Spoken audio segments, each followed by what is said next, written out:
Yeah, una no go believe the thing wey happen to me. No be him. I can't hear my neighbor and his wife they fight. These people they like to fight every time. But me, I know they go there.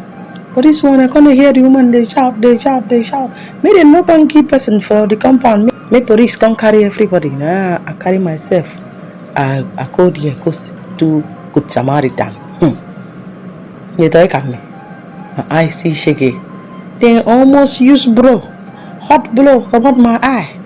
Husband and wife, they fight. As I enter and say, okay, you don't do. You want to kill him. Wife, you don't do. Madam, you not respect your husband.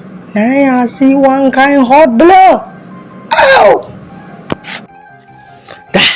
If you see this blow, hi! Blow want to finish me. Kuruk. Person come give me that kind blow.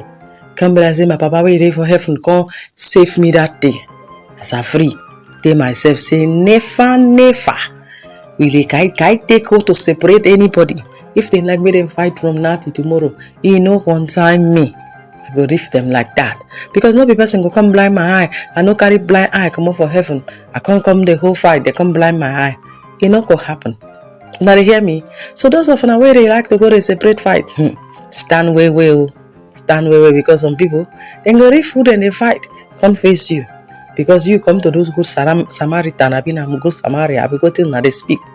Now so I just make I can't tell you say in case you want to separate fight, they look for blow, they look for bottle, they look for anything then go through.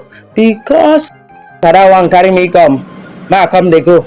EKAETTE signing out. I will see you again. Bye. Subscribe to my channel.